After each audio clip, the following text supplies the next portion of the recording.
Olá, começa agora o programa Energia Agro. Aqui vamos discutir a transição energética no Brasil e no mundo. Eu sou Donizete Tokarski, consultor em bioeconomia. Neste programa, vamos falar sobre de que forma a lei do combustível do futuro pode beneficiar agricultores familiares e aumentar a produção de alimentos e a renda no campo. Para falar sobre os impactos dessa lei na agricultura familiar, recebo Antonino Cardoso, presidente da Unicafes, União das Cooperativas da Agricultura Familiar e Economia Solidária de Alagoas. Antonino, muito bem. Para começar o programa aqui, eu gostaria que você nos explicasse rapidamente o que é o selo Biocombustível Social. Queria, de mais nada, Donizete, agradecer o espaço à agricultura familiar nesse programa tão importante, conduzido por você, e dizer que o selo nada mais é do que um programa que, além de permitir ao Brasil ter uma matriz energética de combustível renovável, incluir setores da economia que nunca tiveram acesso a esse tipo de mercado. Então, o selo social biocombustível é uma política pública que permite que agricultores familiares vendam matéria-prima para a indústria nacional brasileira de produção de biocombustível e, a partir daí, ela possa também fortalecer a sua cadeia produtiva, ter garantida a sua venda, a sua comercialização e, o melhor, ter assistência técnica no campo para que ele possa produzir com segurança, tendo um mercado garantido, com contrato previamente assinado e nessa relação entre as indústrias, o agricultor familiar e suas cooperativas. Então, o selo é uma grande garantia de mercado para o nosso agricultor familiar brasileiro. Quantas famílias estão envolvidas nesse programa do selo Biocombustível Social no Brasil? Eu diria que, do ponto de vista das famílias, talvez esse seja um dos programas com maior impacto direto na vida dessas famílias. Nós fazemos em conta hoje que são mais de 60 mil famílias em todo o Brasil, inclusive com uma participação muito forte do Nordeste nesses últimos anos, com mais de 8 mil famílias participando, inclusive contribuindo com o desenvolvimento dessa cadeia produtiva, diversificando em matéria-prima e, inclusive, incluindo segmentos e regiões do Brasil que, historicamente, nunca participaram de políticas e de setores econômicos como esse. Então, teve alguma mudança nos últimos anos aí dessa regulamentação do selo Biocombustível Social? Donizete, eu diria que o CNPE, o Conselho Nacional de Política Energética, em 2023, de forma muito sábia, aprovou uma resolução que tem um único objetivo, cada vez tornar mais esse programa nacional, com um direcionamento para as regiões que historicamente foram excluídas do processo de desenvolvimento nacional, e que é o Norte e o Nordeste. A gente, em 2023, nós propomos isso ao o Conselho de Política Energética Nacional e, a partir daí, a gente passou a aprovar uma resolução que direciona o desenvolvimento dessa política em nível nacional, mas com um olhar especial para o Norte e para o Nordeste brasileiro. Então, é o Norte e o Nordeste semiárido que estão encampados nessa nova resolução do CNPE, né? O que já mudou a partir dessa resolução do CNPE para essas regiões que são mais afetadas, vamos dizer, por essa decisão do CNPE? Donizete, eu, inclusive, acho que é muito importante essa observação sobre o semiárido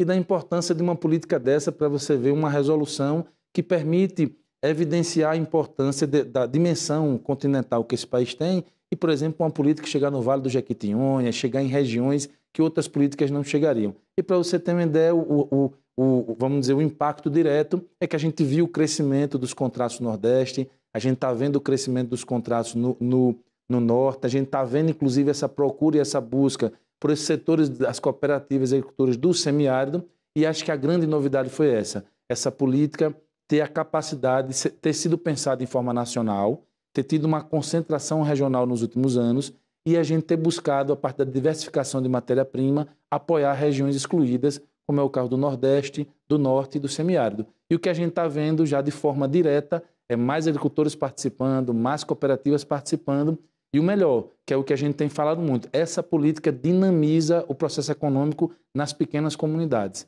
Eu mesmo presido uma cooperativa, uma cidade de 17 mil habitantes, e a partir do selo hoje, por exemplo, nós estamos recuperando toda uma cadeia produtiva ligada às oleaginosas, como o amendoim, como o algodão, como o coco, como o dendê, que só políticas como essa nos permitiriam, ajudar essas cadeias produtivas pela iniciativa privada. É muito importante que a gente diga isso, que é um dos primeiros mercados que a agricultura familiar tem de forma direta com o mercado privado, tendo apenas o governo como esse agente regulador. E a relação é a relação de compra e venda entre os agricultores que estão nessas regiões, e essa resolução alimenta um sonho antigo, que é tornar esse programa cada vez mais nacional e cada vez mais agricultores participando dele. Antonino, antigamente a gente tinha uma destinação única de que a matéria-prima adquirida pela indústria tinha que ser uma matéria-prima produzida pela agricultura familiar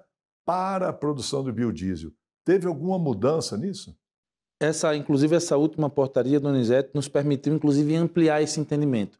A agricultura familiar, ela não é só produtora, apesar de que uma boa parte das nossas culturas agroalimentares são produtoras de óleo, como é o caso do amendoim, como é o caso do coco, como é o caso do dendê, como é o caso do próprio algodão, mas também a gente se pensar a dimensão da agricultura familiar a partir daquilo que a agricultura familiar faz de melhor, que é produzir alimento para esse país. E essa última portaria nos permitiu que a gente reconhecesse que o agricultor familiar que está nesse programa, ele pode contribuir com a cadeia produtiva, não necessariamente produzindo oleaginosa para a produção de biodiesel, mas produzindo matéria-prima para a agricultura familiar e tendo na indústria essa grande garantia de mercado e aí fortalecendo, por exemplo, as dinâmicas de mercados regionais, locais.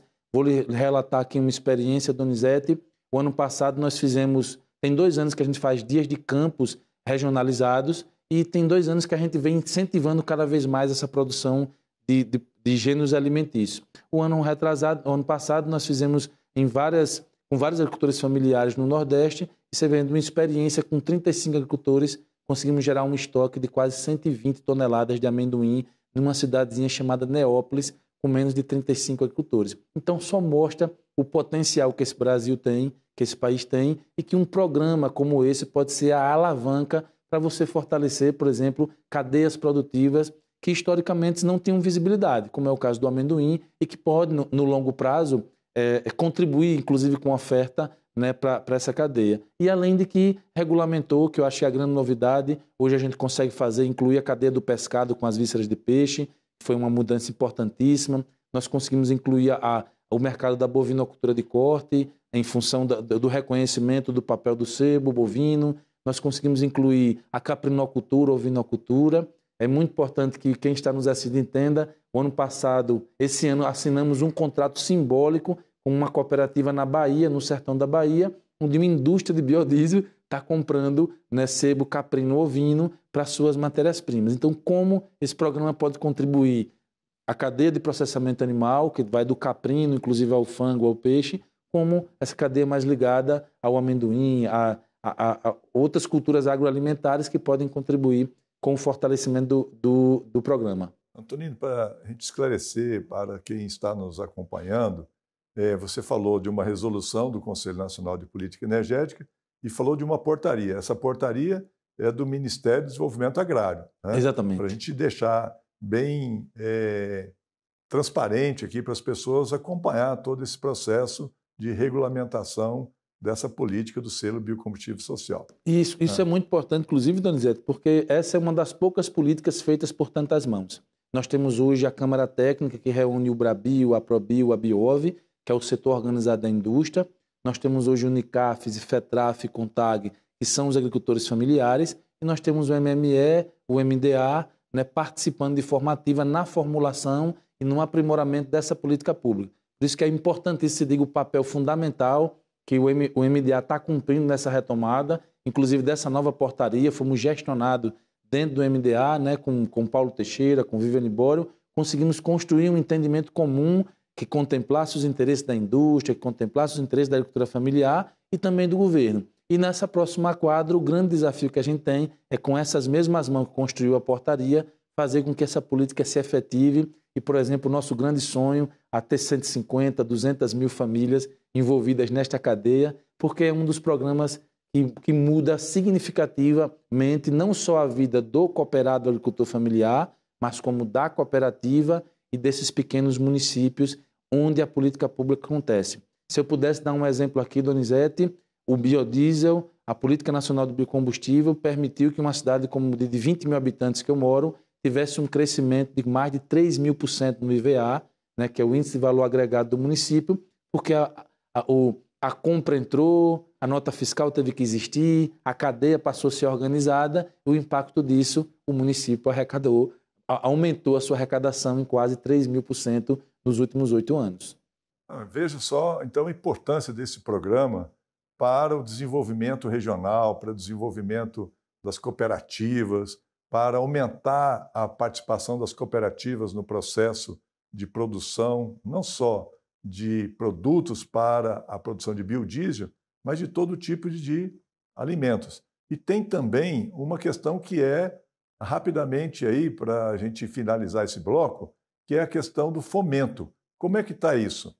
Eu diria, inclusive, que essa é uma grande inovação que nós conquistamos com essa portaria, inclusive que vem como resultado dessa resolução do Conselho do CNPE, né, que é o fomento à agricultura familiar no fortalecimento de cadeias produtivas. E aí é muito importante que a indústria de biodiesel se orgulhe disso.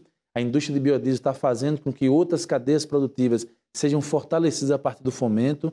Donizete, esse ano nós temos um contrato de algodão com mulheres no Rio Grande do Norte, no sertão do Cariri, lá onde a coisa quase ninguém chega, o biodiesel chegou, comprou muitas toneladas de caroço de algodão dessas mulheres. Por exemplo, agora com fomento, tem indústrias propondo lá fazer, por exemplo, a doação de desplumadoras, né, e coisas que possam permitir essas mulheres dar um passo a mais.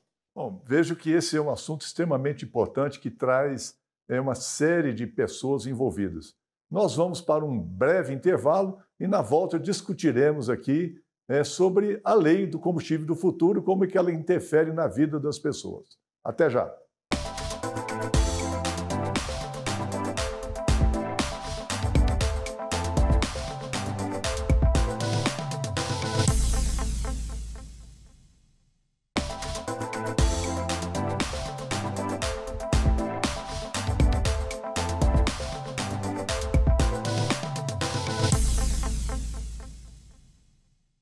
Estamos de volta com o programa Energia Agro e hoje temos aqui a participação de Antonino Cardoso. Antonino, nós falamos bastante aqui sobre a importância do programa Selo Biocombustível Social, já demos alguns exemplos de desenvolvimento, né? A gente fez um retrato dessa situação, vamos dizer, no passado. Agora, recentemente, nós tivemos a aprovação da Lei Combustível do Futuro. E nessa lei, nós tivemos algumas mudanças. O que muda na lei a questão do selo biocombustível social, do papel da agricultura familiar, né, além da possibilidade do aumento da mistura de biodiesel no diesel? Donizete, eu diria que a lei para nós é um marco, porque primeiro ela estabelece um marco temporal para a gente se planejar, né? A agricultura familiar se perceber num planejamento para acompanhar o crescimento da indústria. E por isso que a gente tem falado muito na oportunidade que essa lei nos trouxe da gente fazer a diversificação de matéria-prima a nível nacional e permitir com que mais cadeias produtivas possam contribuir com essa política de combustível renovável. O segundo, eu acho que é muito, muito importante, a gente criou uma condição de segurança jurídica para a agricultura familiar, para o cooperativista, que tem lá a sua oportunidade de produzir e saber que o seu mercado está em expansão. E, além disso, eu acho que a grande inovação dessa lei, Donizete, é a oportunidade que temos de ampliar esse mercado para as demais políticas de combustível renovável. O Brasil está cada vez mais buscando o seu caminho na política de combustível limpo, né? De combustíveis renováveis. Nós estamos, inclusive, o bioquerosene, nós estamos a aviação entrando nesse processo e a gente acredita que a lei ela nos permitiu também agora regulamentar a participação dos agricultores familiares e suas cooperativas nessas demais matrizes. Eu acho que a grande novidade da lei é que o agricultor familiar tem a oportunidade de ter mais mercados, ter mais gente para comprar sua matéria-prima e a gente, inclusive, construir um futuro onde o combustível limpo é o principal aliado do pequeno agricultor, do agricultor familiar, desse cara que está lá no sertãozinho da Bahia, no sertão de Alagoas, no sertão de Sergipe ou no litoral e que muitas vezes tem uma dificuldade enorme de produzir e vender. E aí é muito importante que,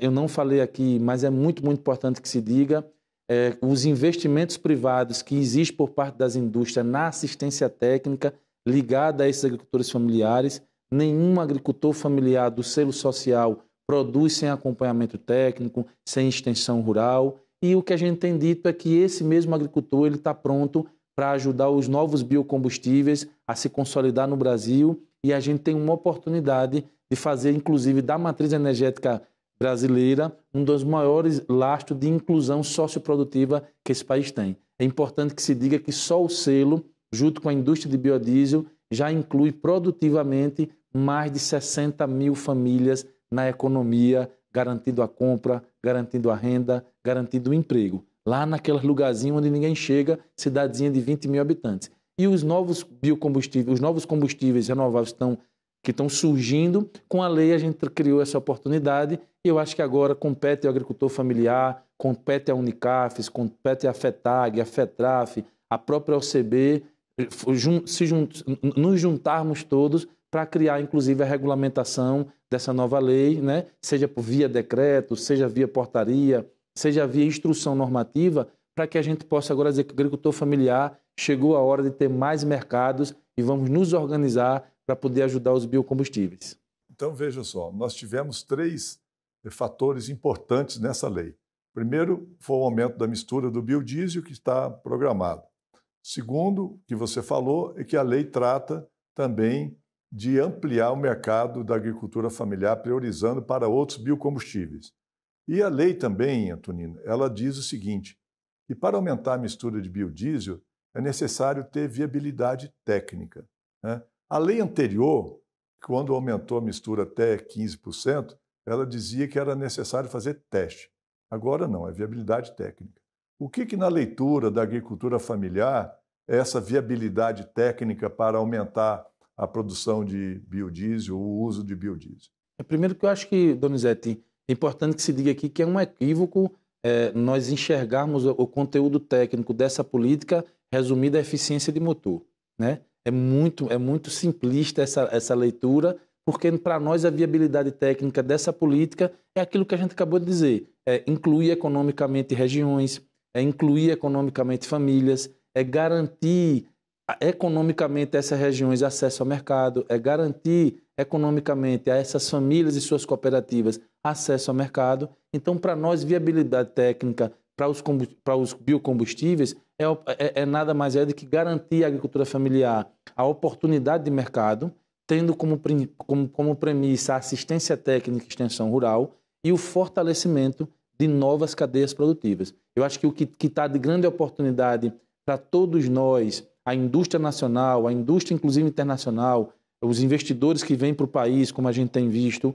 a grande oportunidade é fazer desta política pública que a viabilidade dela seja a organização de cadeias produtivas, a inclusão produtiva de famílias e cooperativas, o fortalecimento de pequenas economias e, acima de tudo, você ter o protagonismo do pequeno agricultor como aquele que produz a matéria-prima e o Brasil se tornar essa referência em combustível limpo. Então, da nossa visão, como agricultor familiar, como cooperativista, nós precisamos analisar a viabilidade técnica também sobre questões muito mais subjetivas, como essas, por exemplo, que é impactar famílias em todo o Brasil.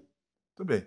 Antonino, você está dizendo aí que a lei estabelece essas questões aí para a agricultura familiar, dando prioridade para outros biocombustíveis à necessidade do envolvimento da agricultura familiar. O que é preciso ser feito de agora em diante? Donizete, eu diria que a nossa grande oportunidade é voltar a conversar com o setor e a gente, a partir daí, começar a buscar as regulamentações necessárias para que isso aconteça.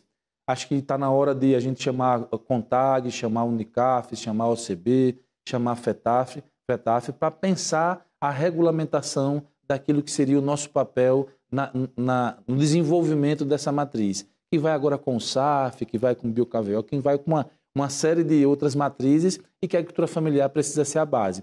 Então, para que isso, o próximo passo, Donizete, é a gente ter a oportunidade de voltar a criar a mesa comum de negociação entre as organizações, entre o governo, entre a indústria, com foco muito claro na regulamentação. Seja um decreto, por exemplo, o selo social foi regulamentado a nossa participação por um decreto. Então, seja um decreto, seja uma portaria, seja uma instrução normativa, ou seja um próprio projeto de lei que represente essa garantia, nós temos hoje o foco na regulamentação como principal tarefa para 2025. Antonino, muitos que estão nos assistindo hoje são produtores, agricultores familiares, membros de cooperativas, né? Por esse Brasil afora. Esse programa está em todo o Brasil. Eu gostaria que você dissesse aqui para quem está nos acompanhando, aqueles que não participam ainda desse programa, né, que são 60 mil famílias no Brasil. Então, nós temos uma quantidade de agricultor familiar, só no estado da Bahia são 800 mil famílias de agricultores familiares. Então, esse programa pode ampliar bastante, né? Mas aqueles que estão nos assistindo, que não participam desse programa ainda, né, o que é preciso fazer para participar do selo Biocombustível Social? Eu diria, Donizete, primeiro, ele precisa ter a DAP para ser agricultor familiar, que na verdade não é mais a DAP, agora é a CAF, né, que é o Cadastro da Agricultura Familiar, que é um cadastro emitido para as pessoas que são agricultores familiares e que podem participar dessa política, mas, acima de tudo, procurar a sua cooperativa, procurar a Unicafes, inclusive, tendo interesse em entrar em contato com a gente para pegar mais informações, o nosso Instagram é @unicafsal, né?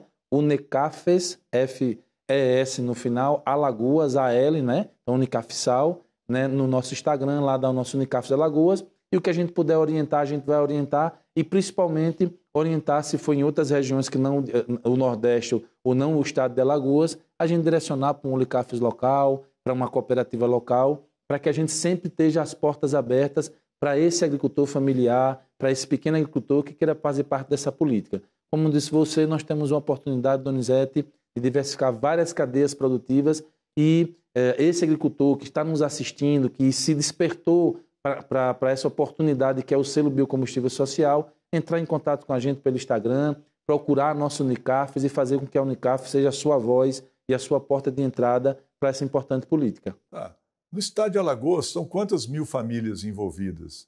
Donizete, eu diria que nós começamos lá com menos de 400 famílias no ano 1, nós estamos no ano 8 e hoje nós estamos com mais de... o meu último número é 8 mil famílias, mas eu arrisco dizer que a gente já ultrapassou nesse último ano aí, porque só em Alagoas foram incluídas mais 4 novas cooperativas, em Sergipe 2 novas cooperativas, no Rio Grande do Norte 4 novas cooperativas. Eu arrisco a dizer aí que Alagoas deve estar na casa das 10 mil famílias e o Rio Grande do Norte e Sergipe estreia aí com pelo menos mais 4 mil famílias. Tem estados do Nordeste, ainda do Norte, que não tem nenhuma família participando? Hoje, o nosso grande desafio e a nossa grande oportunidade é essa, fazer com que os 9 estados participem e os 26 da federação participem, porque, como disse você, no Brasil hoje são 3 milhões de cafianos, ou seja, são 3 milhões de agricultores familiares que podem ter a oportunidade de ter seu mercado garantido, a sua renda garantida, a partir de uma política pública como essa. Se a gente fosse mensurar aqui uma meta inicial de 10%, nós temos a oportunidade de colocar aí mais de 300 mil famílias na ciranda produtiva do selo social biocombustível. E se a gente pensar em demais matrizes, aí é a oportunidade que temos de cada vez mais ter agricultores participando dessa política. Então, o selo Biocombustível Social proporciona um contrato antecipado, né? Proporciona assistência técnica, né? Proporciona capacitação aos agricultores, né? E isso é importante para o setor hoje da produção da agricultura familiar? Eu diria que é fundamental, Donizete. Inclusive, acho que é importante que a gente entenda o papel da indústria nesse processo e dessa aliança entre a indústria, o governo e a agricultura familiar. Vou dar um exemplo. A cooperativa que eu presido, nós existimos desde 2006, entramos no selo em 2014, mas nunca na nossa história nós tivemos um realzinho para fazer assistência técnica e hoje só a nossa cooperativa tem 12 técnicos e 2 engenheiros que acompanham mais de 1.400 famílias. Então está aí o conteúdo de transformação e o conteúdo transformador dos biocombustíveis. Fazer com que famílias sejam assistidas, fazer com que famílias sejam capacitadas e fazer com que famílias sejam incluídas economicamente. Muito bem. Chega ao fim o nosso programa Energia Agro. Na semana que vem vamos falar mais sobre o papel do agronegócio na transição energética no Brasil e no mundo. Até lá!